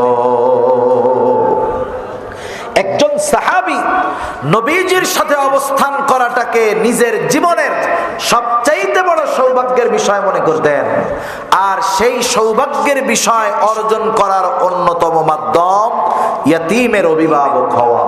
আমরা একজনের পরিপূর্ণ অভিভাবক না হতে পারি, আংশিক বিষয়ের অভিভাবক হওয়ার চেষ্টা করব। আল্লাহ তৌফিক দান করুক, জোরে বলি আমিন। সাথে সাথে আমার অধীনস্থ যদি কোনো ইয়াতিম থাকে, সাবধান, তার হক তো আদায় করব, যেন এমনটা না হয় যে আমি তার সম্পদ জোর কইরা ভোগ করে ফেলতেছি। দুনিয়ায় অনেক মানুষ আছে ইয়াতিমের অভিভাবক হইয়া সেই ইয়াতিমের সম্পদ ভক্ষণ করে, ইয়াতিমকে তার সম্পদ বঞ্চিত করে, এমন লোক দুনিয়ায় আছে না নাই? আবু জেহেলের অভ্যাস ছিল, আবু জেহেল যখন দেখতো কোন সম্ভ্রান্ত সম্পদশালী ব্যক্তি মুমূর্ষ অবস্থায় মারা যাওয়ার পূর্ব মুহূর্ত তার ইয়াতিম বা ছোট বাচ্চা আছে, নাবালক বাচ্চা আছে, আবু জেহেল গিয়া তার কানের কাছে গিয়া বলতো, ভাই তুমি তো হয়তো দুনিয়ায় আর বেশি সময় থাকবা না, কিন্তু তুমি মারা যাবার পর কি হবে তোমার সম্পদের, কি হবে তোমার এই নাবালক সন্তানের, কে দেখাশোনা করবে? মানুষে তো খেয়া ফেলবে। তুমি একটা কাজ করো, তুমি সকলের সামনে এই ওসিয়ত কইরা যাও যে তোমার মৃত্যুর পর তোমার সন্তান এবং সম্পদের অভিভাবক হইলাম আমি। ওই লোকটাও চিন্তা করতো, আবু জেহেল যদি আমার সম্পদ এবং সন্তানের অভিভাবক হয়ে যায়, কেউ আমার সন্তান এবং সম্পদের দিকে চোখ তুইলা তাকানোর সাহস পাবে না। মানুষেরা বইলা যাইত, আবু জেহেল এই সুযোগটা কাজে লাগাইতো। ওই অভিভাবক যখন মারা যাইত, আবু জেহেল সম্পদগুলো নিজের দখলে রেখে দিত। ইয়াতিম বাচ্চা যখন বালেগ হয়ে আবু জেহেলের কাছে গিয়া সম্পদ চাইতো, আবু জেহেল ওই ইয়াতিম সন্তানগুলোকে ঘাড় ধাক্কা দিয়া বাইর কইরা দিত। আবু জেহেলের ব্যাপারে আল্লাহ তাআলা এজন্য বলেন, আপনি কি তারে দেখেন নাই যে কিয়ামতকে অস্বীকার করে? শুধু তাই না, ফাযালিকাল্লাযী ইয়াদুরুল ইয়াতীম, ইয়াতীমদেরকে ঘাড় ধাক্কা দিয়ে বাইর করে দেয়। সেজন্য ইয়াতীমের সম্পদ ভক্ষণ করা এটা আবু জেহেলের খাসলাত। সাধারণ সম্পদ একরকম, ইয়াতীমের সম্পদটা আর একরকম। সাধারণভাবে কারো সম্পদ অন্যায়ভাবে খাওয়া এটা নিঃসন্দেহে গুনাহ। আল্লাহ তাআলা বলেন, ওয়ালা তাকুলু আমওয়ালাল ইয়াতামা যুলমা ইন্নামা ইয়াকুলুনা ফি বুতুনিহিম নারা। আরেক জায়গায় আল্লাহ তাআলা বলেন, ইন্নাল্লাযীনা ইয়াকুলুনা আমওয়ালাল ইয়াতামা যুলমা ইন্নামা ইয়াকুলুনা ফি বুতুনিহিম নারা।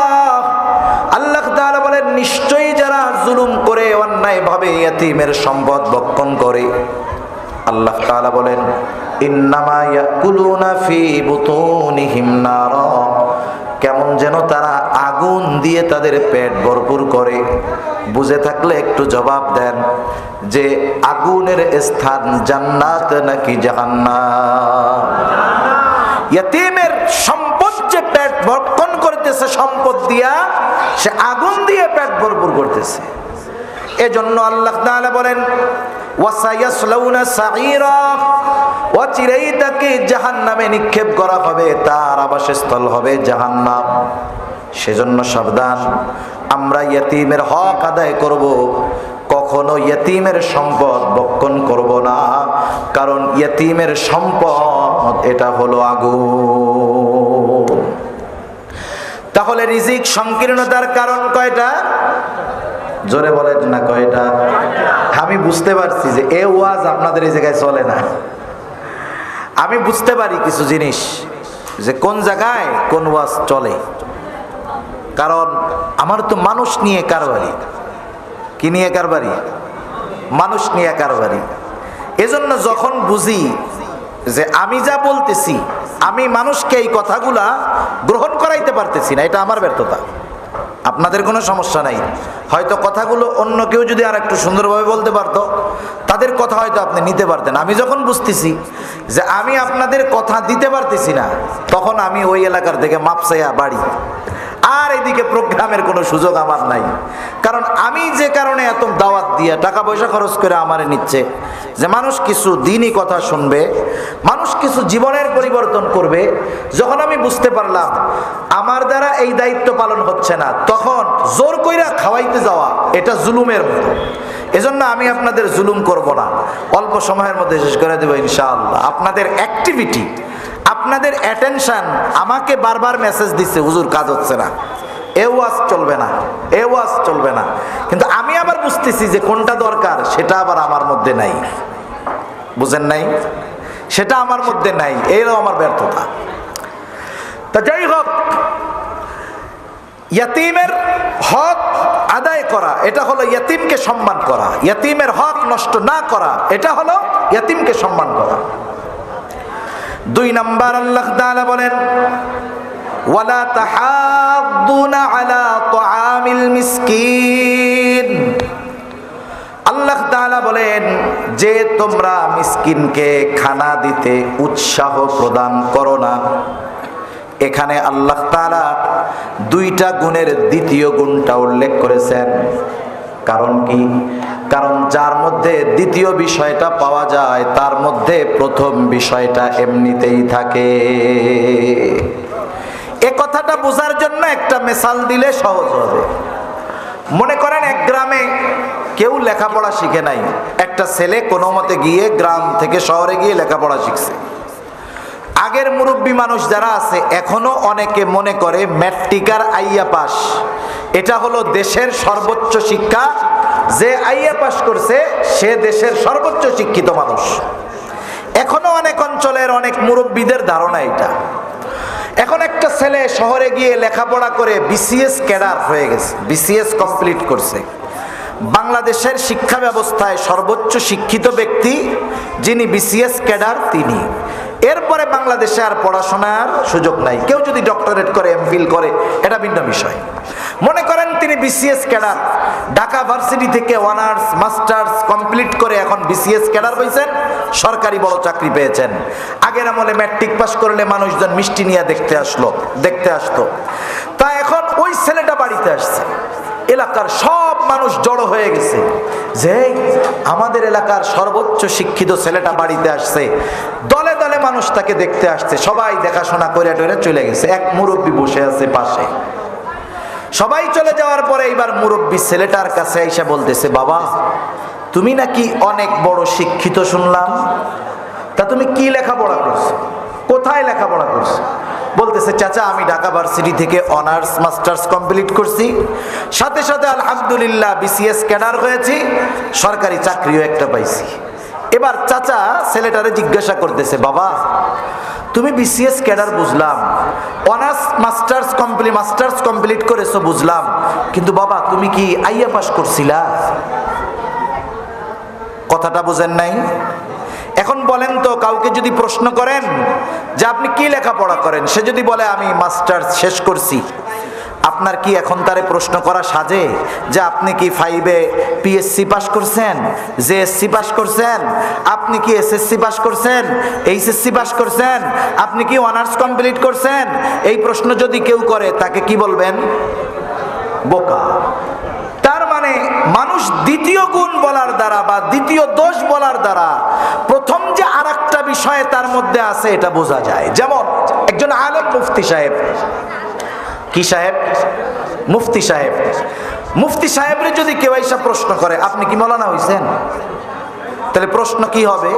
বোকার মতো।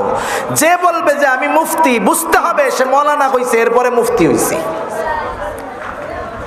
আল্লাহ তাআলা এই জায়গায় দ্বিতীয় দোষ বর্ণনা করছেন যে তোমাদের রিজিক সংকীর্ণতার দ্বিতীয় কারণ হলো তোমরা অপরকে মিসকিনদের খাদ্য দানে উৎসাহ দাও না। তার মানে বলেন তো, যে নিজে খাবার দেয় সেই তো আরেকজনকে বলবে মিসকিনদের খাওয়াও, আর যে খাওয়ায় না সেই তো আরেকজনকে উৎসাহ দেয় না। তার মানে হইল তুমি নিজেও তো মিসকিনদের খাওয়াও না, অপরকেও মিসকিনদের খানা প্রদানে উৎসাহ দাও না। দুইটা বিষয় এই কথার মধ্যে আল্লাহ তাআলা বলছে, তুমি নিজেও খাওয়াও না, অপরকেও খাওয়াও না, খাওয়াইতে উৎসাহ দাও না, বরং অন্য কেউ যদি মিসকিনদের খানা খাওয়াইতে যায় তুমি উৎসাহ তো দেওয়া বহুদূর, নিরুৎসাহিত করো। খানা খাওয়ানো এটা সাধারণভাবে ফজিলতের কাজ। ধনী হোক কোটিপতি হোক, একজন গরিব মানুষও যদি একজন কোটিপতিকে খানা খাওয়ায়, বলেন তো ফজিলত আছে না নাই? রাসূলুল্লাহ সাল্লাল্লাহু আলাইহি ওয়াসাল্লামের কাছে একজন লোক আসছে, আসার পরে জিজ্ঞাসা করতেছে, ইয়া রাসূলুল্লাহ আইয়ুল ইসলামি খায়র, ইসলামের মধ্যে সর্বোত্তম আমল কোনটা? নবীজি ছিলেন উম্মতের রূহানি ডাক্তার, এই জন্য একই ধরনের প্রশ্ন যদি বিভিন্ন ব্যক্তি করত, ওই ব্যক্তির অবস্থার আলোকে নবীজি প্রশ্নের জবাব দিতেন। নবীজি এই লোকের এই প্রশ্নের জবাবে বললেন, তুতঈমুত তাআম ওয়া তাকরাউস সালাম আলা মান আরাফতা ওয়া মান লাম তারিফ, তুমি মানুষকে খানা খাওয়াও আর পরিচিত অপরিচিত সবাইকে সালাম দাও। নবীজি বললেন, তুমি মানুষকে খানা খাওয়াও, কোনো স্তর বিন্যাস করেন নাই, ক্লাসিফিকেশন করেন নাই। নবীজি বলছেন মানুষরে খানা খাওয়াও। একজন গরিব যদি আল্লাহর সন্তুষ্টির জন্য একজন কোটিপতিকে খানা খাওয়ায়, বলেন তো ফজিলত আছে না নাই? সেই জন্য খানা খাওয়ানো সাধারণভাবে ফজিলতের কাজ। যদি সেটা মানুষের কাছ থেকে পাওনার আশায় না হয়, আমাদের সমাজেও খানা খাওয়ানোর প্রচলন আছে, কিন্তু এগুলোর মধ্যে আল্লাহর সন্তুষ্টি উদ্দেশ্য নয়। একটা হলো মানুষকে দেখানো উদ্দেশ্য, আর একটা হইল 200 টাকার খানা খাওয়াইয়া 1000 টাকা পাওয়ার উদ্দেশ্য।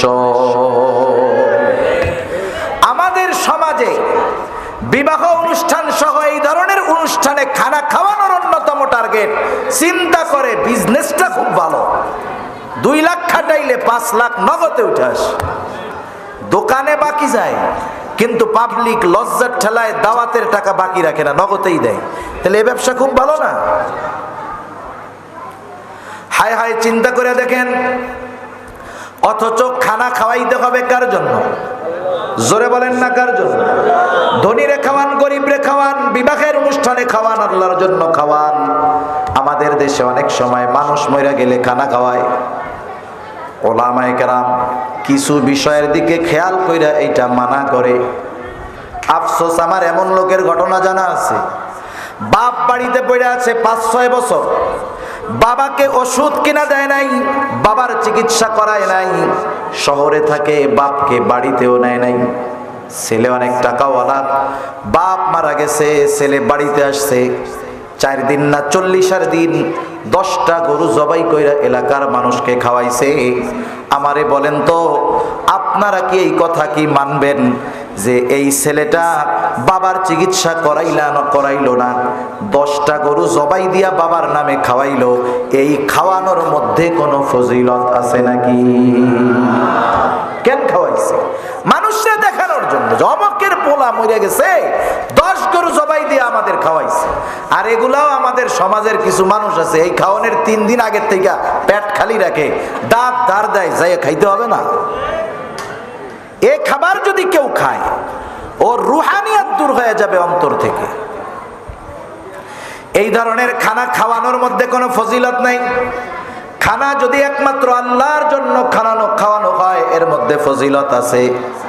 এখন থেকে এই জন্য নিয়ত করবেন, বিবাহ দিছেন পোলারে, আত্মীয় স্বজনকে দাওয়াত দিয়া খাওয়াইবেন, ভালো কথা, কিন্তু দাওয়াত দেওয়ার সময় সাহাবায়ে কেরামের এই আদর্শটা মনে রাখবেন। সাহাবায়ে কেরাম মানুষদেরকে খানা খাওয়াইতো, তারা খানা খাওয়ায়া কি বলতো? তারা বলতো, ইন্নামা নুতঈমুকুম লিওয়াজহিল্লাহ লা নুরিদু মিনকুম জাযাআও ওয়ালা শুকুরা। তারা বলতো, ইন্নামা নুতঈমুকুম লিওয়াজহিল্লাহ, আমরা তোমাদেরকে খানা খাওয়াইছি কার জন্য? আল্লাহর নাম আস্তে কইলে ভাল লাগে, কার জন্য? আরো জোরে বলেন, কার জন্য? আমরা তোমাদের তোমাদেরকে খানা খাওয়াইছি আল্লাহর জন্য, যেহেতু আল্লাহর জন্য খাওয়াইলাম, এই খানার প্রতিদান তোমাদের কাছে চাই না।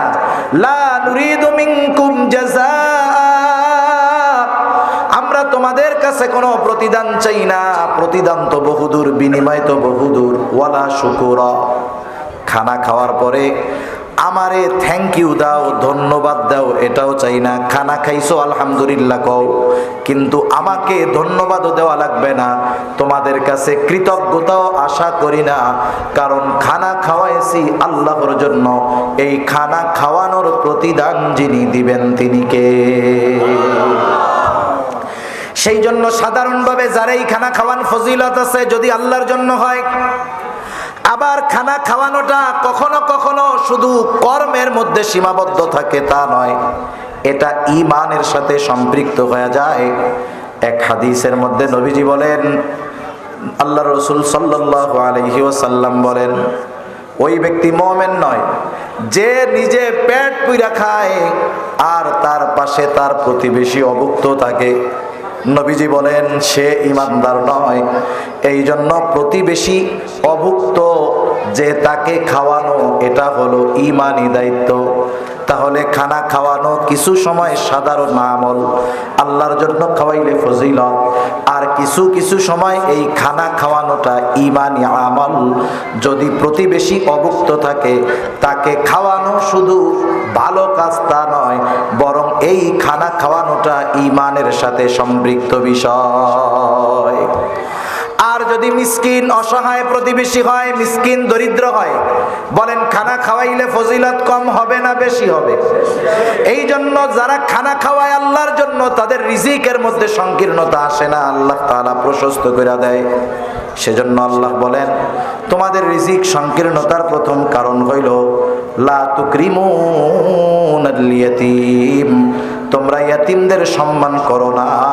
দ্বিতীয় কারণ হইল ওয়ালা তাহাদ্দুনা আলা তুআমিল মিসকিন, তোমরা নিজেরাও তো মিসকিনদের খানা দাও না, অপরকেও খানা প্রদানে উৎসাহ দাও না। সেজন্য নিজে মিসকিনদের খাওয়াবো, অপরকে উৎসাহ দিব। দোকানে বসছি, গরিব মানুষ এসে কিছু খাইতে চাইতেছে, গ্রামের ভিক্ষুক দরিদ্র মানুষ, এদেরকে তো চেনা জানাবো।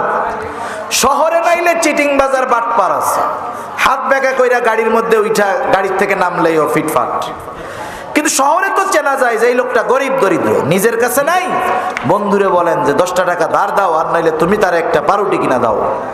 আপনি এতটুকু বলার কারণে, উৎসাহ দেওয়ার কারণে, সে খাওয়াইলো কিনা, উৎসাহ দেওয়ার কারণে সওয়াবের মালিক আপনি আমিও হয়ে যাব, ঠিক কিনা বলেন?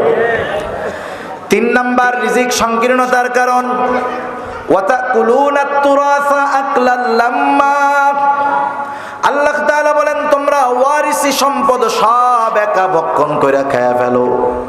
ওয়ারিসি সম্পদ, আমাদের দেশে অনেক মানুষ আছে বোনদের হক নষ্ট করে, ভাইদের হক নষ্ট করে, ফুফুদের হক নষ্ট করে। যারা প্রাপ্য ছিল সম্পদের তাদের দেয় নাই, একা একা সব সিস্টেমে দখল দিয়া খায়া সম্পদের পাহাড় গড়ায়া এখন হাজী সাহেব হয়ে গেছে। এমন আল্লাহর বান্দা, বান্দার হক নষ্টকারী হাজী সাহেব দুনিয়ায় আছে না? মনে রাখবেন, বান্দার হক এটা বড় জটিল জিনিস। কিয়ামতের দিন আল্লাহর হক আল্লাহ চাইলে মাফ করে দিতে পারে, বান্দার হক আল্লাহ তাআলা মাফ করবে না, এটা সবচেয়ে জটিল জিনিস। অনেক ভাই আছে বোনদের হক নষ্ট করে। বাবা মারা গেছে, মনে করেন 2 ভাই বা 1 ভাই 2 বোন। বাবা মারা যাওয়ার পরে বড় ভাইয়ের উপরে কিছু দায়িত্ব আছে, দায়িত্বগুলো সে পালন করবে। কি করবে? বাপ মারা গেছে, বাবার কাফন দাফনের ব্যবস্থা করবে। বাবা যদি ঋণ থাকে, ঋণগুলাকে সে পরিশোধ করবে, বাবার সম্পদ থেকেই করবে। বাবার যদি সম্পদ না থাকে, সন্তান নিজের সম্পদ থেকে ঋণগুলো পরিশোধ করবে। এখন হয়তো কেউ বলতে পারে বাবার ঋণ আমি কেন শোধ করব? প্রশ্ন আসে কি আসে না? আপনাদের এইসব ওয়াজ দরকার নাই তো? কথা কর না কেন? নাকি গান শুনতে ভালো লাগবে? গজল শোনাবো? কি অবস্থা দুনিয়ার! টাকা পয়সা খরচ করে হুজুরাই না ওয়াজ শুনে আপনারা যদি নিজের দুনিয়াবি কল্যাণ আখিরাতের মুক্তির কিছু পথ না পান, এগুলো যদি ভালো না লাগে তাহলে তো অবস্থা কিন্তু ভালো না, মনে রাখেন।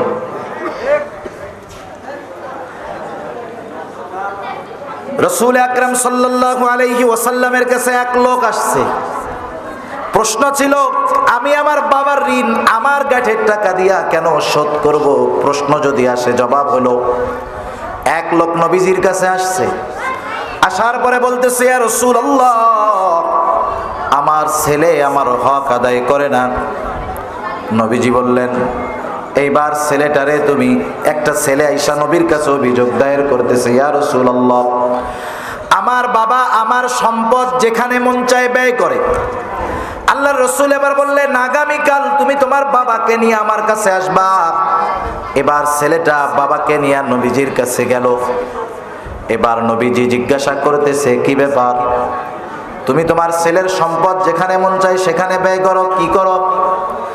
এইবার ওই লোকটা বলতেছে, ইয়া রাসূলুল্লাহ, আমি তার এই সম্পদগুলো নিয়ে তার ফুফু, তার আত্মীয় স্বজন, আমার নিকট আত্মীয়, তাদেরকে দেই, অন্য কোনো কাজে ব্যয় করি না। কিন্তু এই লোকটা যখন নবীজির কাছে তার সন্তান তার ব্যাপারে অভিযোগ দিল, ব্যথায় কষ্টে লোকটার বুক ফাইটা কান্না আসতেছে। এই লোকটা তখন মনে মনে কিছু কথা চিন্তা কইরা চোখ দিয়া পানি পড়তেছে। এবার নবীজি সাল্লাল্লাহু আলাইহি ওয়াসাল্লামের কাছে আইসা জিবরাইল আলাইহিস সালাতু ওয়াস সালাম জানায় দিলেন, ইয়া রাসূলুল্লাহ, এই লোকটা কান্না করে আর মনে মনে এই কথাগুলা চিন্তা করতেছে, আপনি কথাগুলা তার মুখ দিয়ে শুনেন। নবীজি এবার বলতেছে, তুমি কি চিন্তা কইরা কান্দো, কথাগুলো আমার কাছে বলো। লোকটা বলতে চায় না। নবীজি বলেন, তুমি বলো আমার, নাইলে আল্লাহ জানায় দিবে কিন্তু। এইবার লোকটা বলতেছে, ইয়া রাসূলুল্লাহ, আমি যেই কথা অন্তরে চিন্তা করতেছি আপনি নিশ্চয়ই জানা যাইতে পারবেন। যেহেতু জানা যাইতে পারবেন, আমি বইলা দেই, ইয়া রাসূলুল্লাহ, আমার সন্তান যখন এই কথাগুলো আপনার কাছে বলছে আমার হৃদয় ফেটে যায়। আমি তখন মনে মনে বলতেছি, আহারে সন্তান, তুমি কি সেই সময়ের কথাগুলা বইলা গেছো যখন তুমি কিছুই বলতে পারতা না, যখন তুমি কিছুই খাইতে পারতা না, নড়তে পারতা না, আমি তোমাকে কোলে কইরা নিয়া তোমাকে হাঁটাইতাম, প্রস্রাব করাইতাম, পায়খানা করাইতাম। ও সন্তান, ওই সময়ের কথাগুলো তো তোমার মনে নাই। অসুস্থ তুমি হইতা, কিন্তু গোটা রাত না ঘুমায়া আমি বাবা কাটায় দিতাম।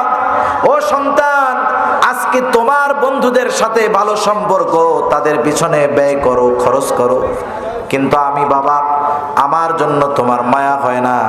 তুমি তোমার একজন প্রতিবেশীর সাথে যতটুকু ভালো আচরণ করো ততটুকুও আমার সাথে করো না। এই কথাগুলো আমি ভাবতেছিলাম। নবীজির আর বুঝতে বাকি নাই এই সন্তানের হালত কি।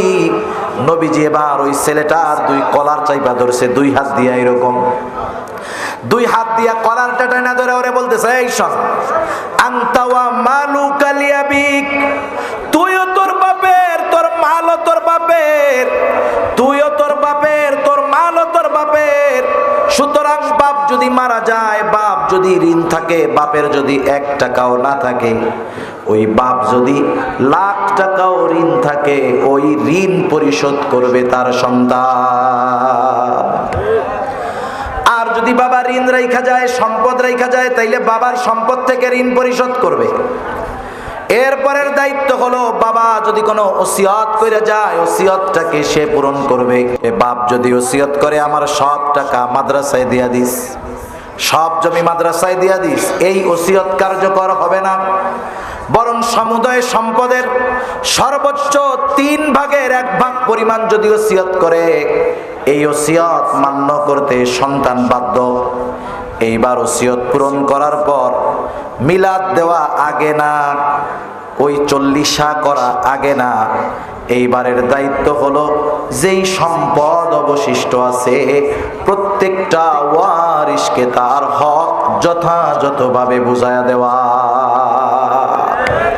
এটা হলো কাজ।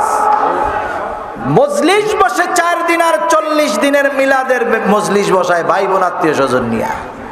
অথচ মজলিস বসার দরকার ছিল বাবার এই সম্পদে কার কতটুকু হক আছে সমানভাবে। একজনের সব নিয়ে গেছে, মামলা করবে, মামলা যিনি মামলা লিখবেন কি কয় জানেন? কয় তোর সব নিচে নিচে তোরে বাঁচায় রাখছে, আলহামদুলিল্লাহ কয়া বাদ, মামলা করিস না, তাইলে তুইও বাঁচবি না। দুনিয়ায় মাজলুম জুলুমের শিকার হওয়ার পর যখন সমাজপতিদের কাছে গিয়া ন্যায় বিচার পায় না, বিচারালয়ে গিয়া ন্যায় বিচার যখন পায় না, বলেন তো ওই মাজলুম তার এই বিচার কার কাছে দেয়? মনে রাখবেন, কোন মাজলুমের বিচার যদি আল্লাহর কাছে চলে যায় এটা কিন্তু বড় কঠিন জিনিস। এজন্য নবীজি বলেন, তোমরা মাজলুমের বদদোয়াকে ভয় করো, কারণ তার মাঝে আর আল্লাহর মাঝে কোনো পর্দা নাই। এই মাজলুম দোয়া করার সাথে সাথে কবুল করে কে? দুনিয়ার মাজলুম যারা, আমরা আপনারা অনেকে হয়তো আছেন, আমরা যারা দুনিয়ায় ন্যায় বিচার পাই নাই, যারা ন্যায় বিচার পায় নাই তারাও সেই দিন ন্যায় বিচার পাবেন। এইবার আল্লাহ তাআলার কাছে এসে বিচার দিবে। আল্লাহ, যেই লোকটা পাহাড় পরিমাণ নেক নিয়ে জান্নাতে যাওয়ার জন্য অপেক্ষমান, ওকে জান্নাতে যাওয়ার অনুমতি দেওয়ার পূর্বে ওর ব্যাপারে আপনার কাছে আমার কিছু অভিযোগ আছে। এইবার লোকটা হয়তো বলবে, আল্লাহ দুনিয়ায় আমার সম্পদ জোর করে নিছে, আমার লোকবল ছিল না, ধনবল ছিল না, ন্যায় বিচার পাই নাই, আল্লাহ আজকে কি ন্যায় বিচার পাবো না? এবার আল্লাহ তাআলা বলবে, অবশ্যই ন্যায় বিচার পাইবা। দেখবেন দুনিয়ার যারা বড় বড় গডফাদার ধরা খায় ছোট একটা নিয়া, যখন একটা বাইর হয় একের পর এক অপরাধ বের হতে থাকে। যখন একজন ন্যায় বিচার পায় বারবার, এবার অনেকে গিয়া তার বিরুদ্ধে অভিযোগ দায়ের করে। হাসরের ময়দানে যখন দেখবে ওই লোকটা তো আল্লাহ তাআলার কাছে ন্যায় বিচার পেয়ে গেল, ওই জালেম তো আমার উপরেও জুলুম করেছিল, এবার সে গিয়া আল্লাহ তাআলার কাছে তার ব্যাপারে অভিযোগ দায়ের করবে। একের পর এক অভিযোগের পাহাড় তার বিরুদ্ধে দাঁড়ায় যাবে। আল্লাহ তাআলা জিজ্ঞাসা করবে, তারা তোমার ব্যাপারে যে অভিযোগ দায়ের করছে এটা কি মিথ্যা নাকি? বলে না, আল্লাহ সত্য। কারণ কিয়ামতের দিন মিথ্যা বলার কোনো উপায় নাই। দুনিয়ায় যেমন আদালতের পাশে 200 টাকা দিয়ে সাক্ষী কিনতে পাওয়া যায়, কিয়ামতের দিন আল্লাহর কসম ওই রকম সাক্ষী থাকবে না, বরং তার নিজের জবানটা পর্যন্ত তার কর্মের ব্যাপারে সাক্ষ্য দিবে। তার চোখ, তার হাত, তার কর্মের ব্যাপারে সাক্ষ্য দিবে, মিথ্যা বলার উপায় নাই। এইবারও বলবে, আল্লাহ তাদের অভিযোগ সত্য, তাহলে তুমি যাদের হক দুনিয়ায় নষ্ট করছো তাদের হক গুলো আদায় করে দাও। লোকটা বলবে, আল্লাহ এ তো দুনিয়া না, দুনিয়া না, দুনিয়া যদি হইতো 1 শতক জমি নিয়েছি 10 শতক দিয়ে দিতাম, এখন জমি পামু কোথায়? এইবার বাদী বলবে, আল্লাহ এটা তো দুনিয়া না, দুনিয়ায় আমার সম্পদ ছিল, ওর দরকার ছিল, অন্যায়ভাবে আমার সম্পদ দখল দিয়েছে।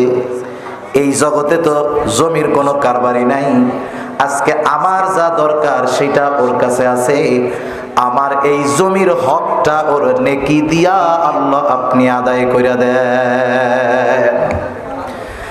এইবার সে একের পর এক তার নেকি দিয়া মানুষের হক আদায় করবে। পাহাড় পরিমাণ নেকের মালিক মানুষের হক না আদায় করতে করতে সব নেকি শেষ।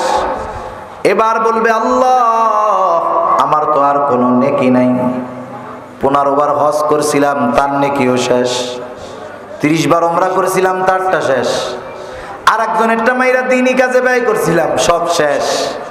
অভিযোগকারীরা বলবে, আল্লাহ ওর নেকি নাই তাতে অসুবিধা নাই, আমাদের কাঁধে তো গোনার ঋণ, গোনার বোঝা, ও আমাদের গোনাগুলো নিয়ে আমাদেরকে আমাদের এই হকটা আদায় করে দিই। নবীজি বলেন বাকি হকদারের গুনাহগুলা নিয়া এইবার সে পাহাড় পরিমাণ গুনার মালিক হয়ে যাবে। নবীজি বলেন এই লোকটার নামাজের অভাব ছিল না, রোজার অভাব ছিল না, সাদকার অভাব ছিল না, ভালো কাজের অভাব ছিল না, নফল ইবাদতের অভাব ছিল না, শুধুমাত্র বান্দার হক নষ্ট করত। এই কারণে এই লোকটা কিয়ামতের দিন সবচাইতে নিঃস্ব লোক হয়ে যাবে। এজন্য আমি ছাড় দেওয়ায় অভ্যস্ত হব। আমরা গ্রাম অঞ্চল শহর অঞ্চলে দেখি এরকম 1 ইঞ্চি জমি ছাড়তে চায় না। বুড়া মানুষ খুনখুনা হয়ে গেছে, লাঠি দিয়ে চলতে পারে না, ওই লোক 1% কি 1 ইঞ্চি জমি ছাড়তে রাজি নাই।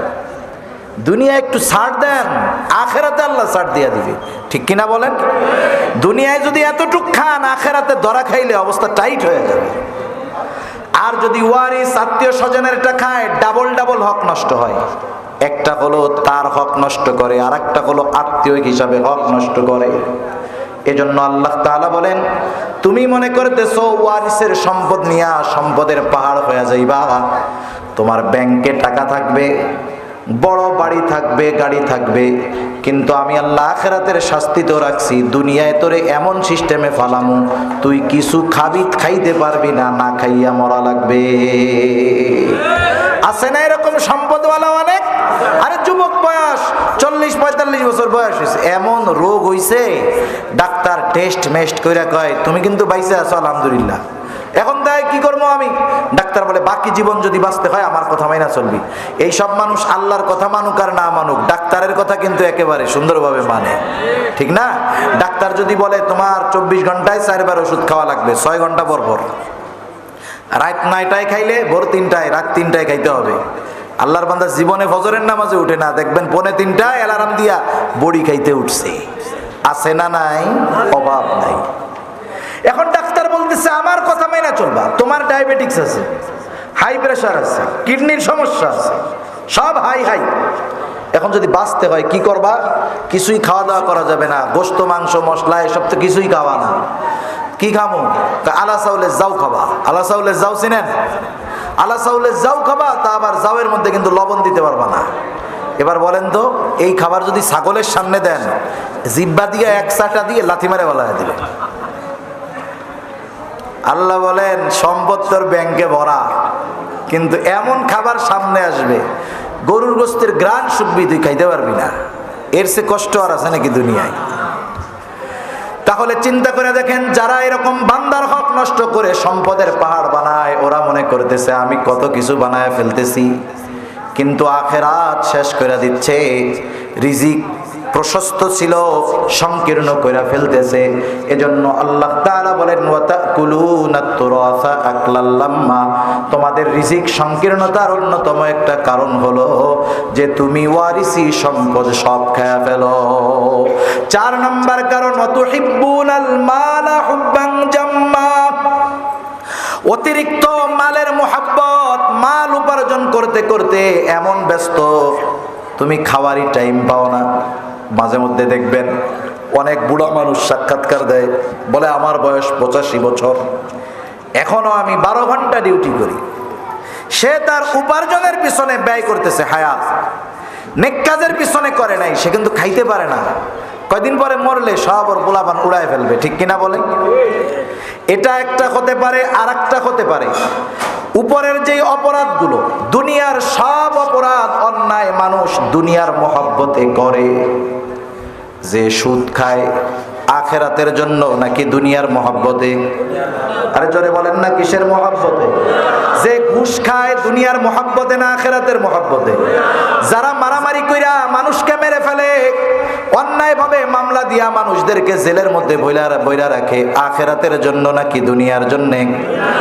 মূল কথা, মূল উসুল হইল প্রত্যেকটা গুনাহ নিয়ে যদি আপনি চিন্তা করেন, আল্লাহর কসম প্রত্যেকটা গুনাহর পিছনে কিছু না পাওয়া যাক, যেই জিনিসটা পাওয়া যাবে সেটা হলো দুনিয়ার মহব্বত। এজন্য আল্লাহ তাআলা কেমন যেন জানায় দেন, তুমি দুনিয়ার মহব্বতে এতটা গাফেল হয়েছো, সব কিছু ক্ষতিগ্রস্ত হয়ে যাচ্ছে, টের পাও না। এজন্য নবীও বলেন হুব্বুদ দুনিয়া রাসু কুল্লি খাতিআ, দুনিয়ার মহব্বত সকল গুনাহের মূল। দুনিয়ায় চলার জন্য যতটুকু দরকার উপার্জন করতে আল্লাহ মানা করেন নাই। দিনকে ঠিক রাইখা কেউ যদি দুনিয়া কামাই করে, হালাল পথে কোটিপতি হয়, সম্পদের যাকাত দেয়, ভালো কাজে ব্যয় করে, মানা নাই। তবে দিনকে বাদ দিয়া দুনিয়া যে উপার্জন করছে সে আসলে কিছুই পায় নাই, কারণ সে আখেরাতে যাবে খালি হাতে। দুনিয়ার কষ্ট তো থাকবেই। আল্লাহ তাআলা সেজন্য বলেন যে তোমরা ইয়তিমের হক আদায় করো, মিসকিনদের খানা দাও, ওয়ারিসদের হক যথাযথভাবে আদায় করো, আল্লাহর মহব্বত অন্তরে ঢুকাও, দুনিয়ার মহব্বত বাইর করো, রিজিক প্রশস্ত হয়ে যাবে। আর যদি ওই কাজগুলো ব্যতিক্রম করো, ইয়তিমের হক নষ্ট করো, মিসকিনদের খানা দাও না, ওয়ারিসি সম্পদ সহ মানুষের হক খায়া ফেলো, দুনিয়ার মহব্বতে লিপ্ত হয়ে যাও, আল্লাহ তাআলা জানায় দেন রিজিক সংকীর্ণ হয়ে যাবে। সেজন্য আমরা চাই আমাদের রিজিক প্রশস্ত হোক। কারা কারা চাই? নারায়ে তাকবীর, নারায়ে তাকবীর। মাশাআল্লাহ, হাত নামাই। তাহলে ইয়তিমদের হক আদায় করব, বলেন ইনশাআল্লাহ, জোরে ইনশাআল্লাহ। মাদ্রাসার ইয়তিম যাবে, আমরা আদর করব, মাথায় হাত বুলায় দেব। নবীজি দিল নরম হয়ে যাবে, নবীজি জানায় দিয়েছেন। মিসকিন অসহায় আছে, যা আছে তাই খাওয়াবো। ওয়ারিস যারা আছে সম্পদ বুঝাইয়া দিব, দিয়ে দেওয়ার পরে আচরণ আবার ওই রকম করবো না, সব তো নিয়েই গেছো আইসুকা, এরকম করবেন। বরং থাকতে যত মহব্বত করতেন, দেওয়ার পরে আরো বেশি মহব্বত করবেন। আল্লাহ রাসূল এক হাদিসের মধ্যে বলেন, রিজিক বাড়াইতে চাও, হায়াত বাড়াইতে চাও, যে কাজগুলো করবা এর মধ্যে একটা হলো আত্মীয়র হক আদায় করো, আল্লাহ তাআলা রিজিক হায়াতে বরকত দিয়ে দিবে, সুবহানাল্লাহ।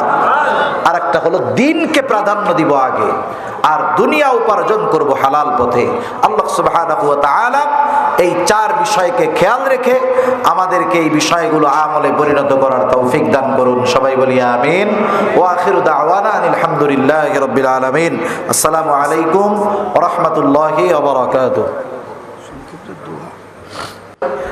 আল্লাহুম্মা সাল্লি আলা মুহাম্মাদিন ওয়া আলা আলি মুহাম্মাদ কামা সাল্লাইতা আলা ইব্রাহিম وعلى آل إبراهيم إنك حميد مجيد. اللهم بارك على محمد وعلى آل محمد كما باركت على إبراهيم وعلى آل إبراهيم إنك حميد مجيد. কথাগুলো মনে থাকবে তো ইনশাআল্লাহ? যা কইছি কিচ্ছু মনে রাখার দরকার নাই, শুধু এতটুকু মনে থাকবে যে আমরা এখন থেকে ইয়তিমদের তো মহব্বত করি, আরো বেশি করব। ইয়তিমদের কোনো একটা বিষয়ের অভিভাবক হইলেও হওয়ার চেষ্টা করব।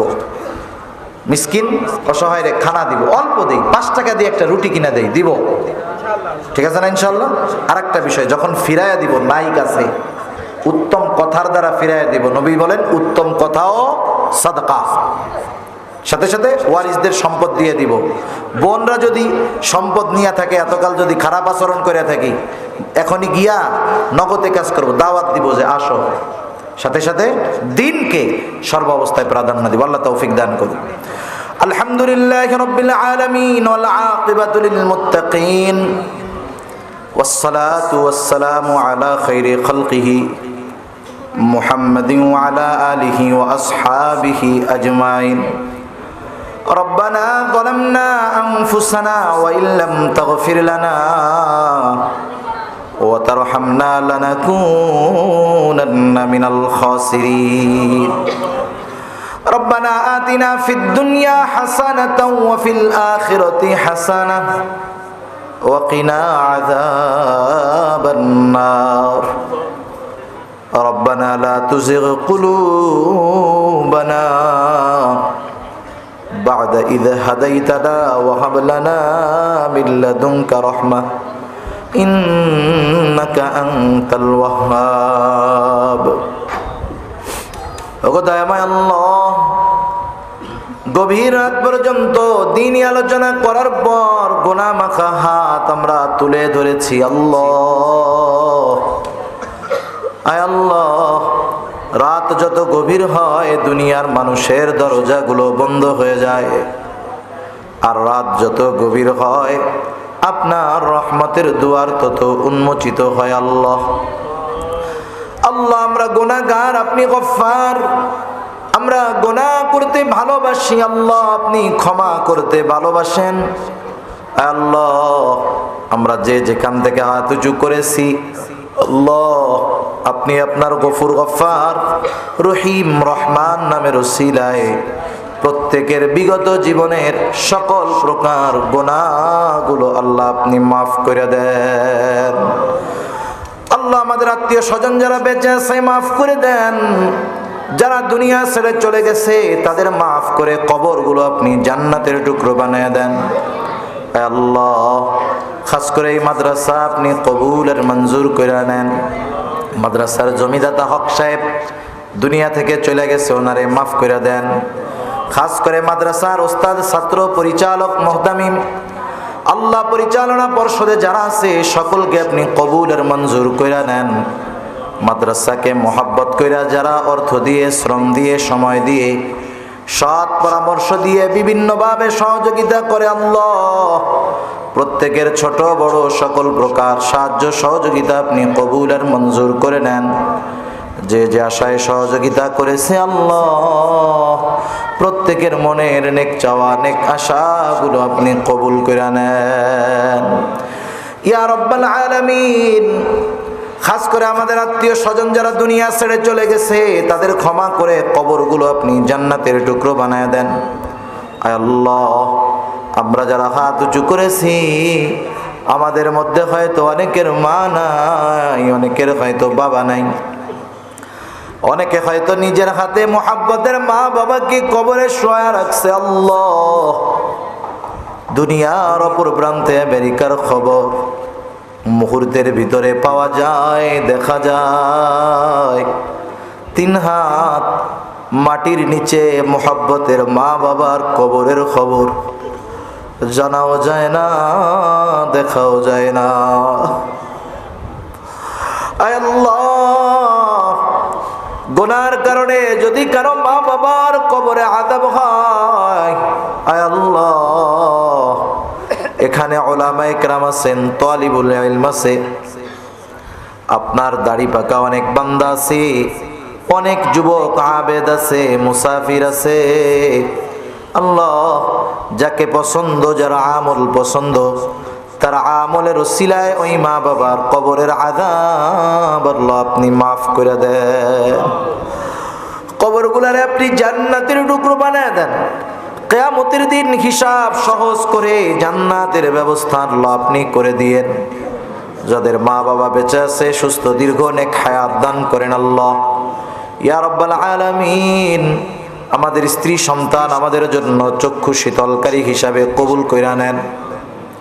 আয় আল্লাহ যারা অভাবে আছে অভাব দূর করে দেন, যারা ঋণগ্রস্ত আছে ঋণ পরিশোধের তৌফিক আল্লাহ আপনি দিয়ে দেন। হারাম হালাল বেঁচে চলার তৌফিক দেন, হালাল রুজি অন্বেষণের তৌফিক আল্লাহ আপনি দিয়ে দেন। আল্লাহ আমাদের সবাইকে আপনি রিজিকের মধ্যে প্রশস্ততা দান করেন। আল্লাহ রিজিক সংকীর্ণতা দিয়ে আপনি আমাদের পরীক্ষা নিয়েন না।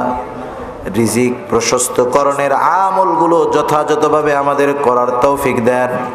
বেনামাজিদের নামাজি বানায়া দেন, সুন্নাতবিহীন মানুষগুলোরে সুন্নাতওয়ালা বানায়া দেন।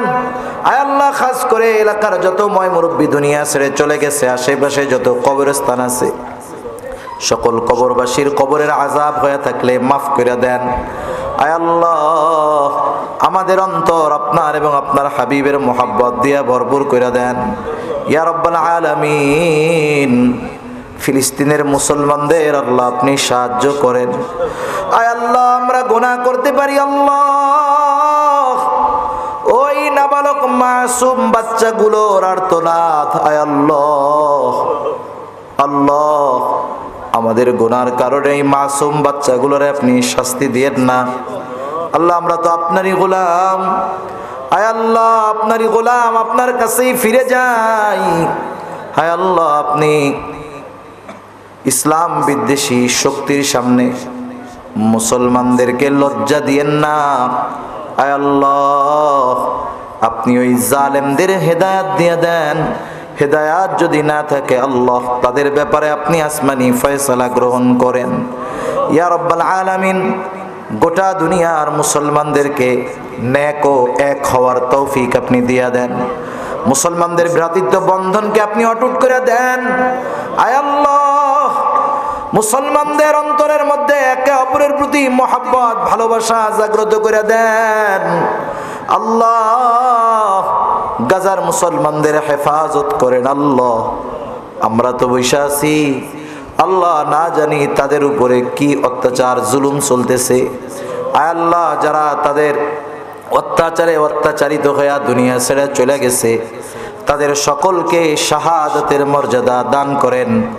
গোটা দুনিয়ায় ইসলামের পতাকা উড্ডয়ন করার ব্যবস্থা আপনি করে দেন। ইয়া রব্বাল আলামিন, আমাদের প্রত্যেককে বারবার মক্কা মদিনা জিয়ারত করার তৌফিক আল্লাহ আপনি দিয়ে দেন। আল্লাহ, কার মনে কি চাওয়া জানি না, সকলের মনের নেক চাওয়া নেক আশা আল্লাহ আপনি কবুল আর মঞ্জুর করে নেন। আয় আল্লাহ, মালাকুল মউত কখন মৃত্যুর পরওয়ানা নিয়ে হাজির হয় বলা যায় না। মালাকুল মউত যখন মৃত্যুর পয়গাম নিয়ে হাজির হবে, আল্লাহ আমাদের প্রত্যেকের জবানে আপনি তাওহীদের কালিমা নসিব করে দিয়েন।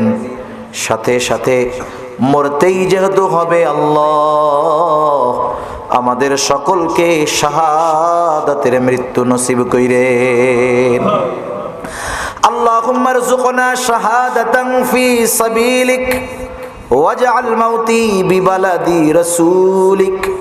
আল্লাহুম্মা ইন্না নাউযু বিকা মিনাল হাম্মি ওয়াল হাযান ওয়াল আজজি ওয়াল কাসাল ওয়াল জুবনি ওয়াল বুখল وضلع الدين وغلبة الرجال رب اجعلني مقيم الصلاة ومن ذريتي ربنا وتقبل دعاء ربنا اغفر لي ولوالدي وللمؤمنين يوم يقوم الحساب ربنا هب لنا من أزواجنا وذرياتنا قرة أعين وجعلنا للمتقين إماما رب ارحمهما كما ربياني صغيرا رب ارحمهما كما ربياني صغيرا وصلى الله تعالى على خير خلقه محمد وعلى آله وأصحابه أجمعين آمين برحمتك يا أرحم الراحمين آمين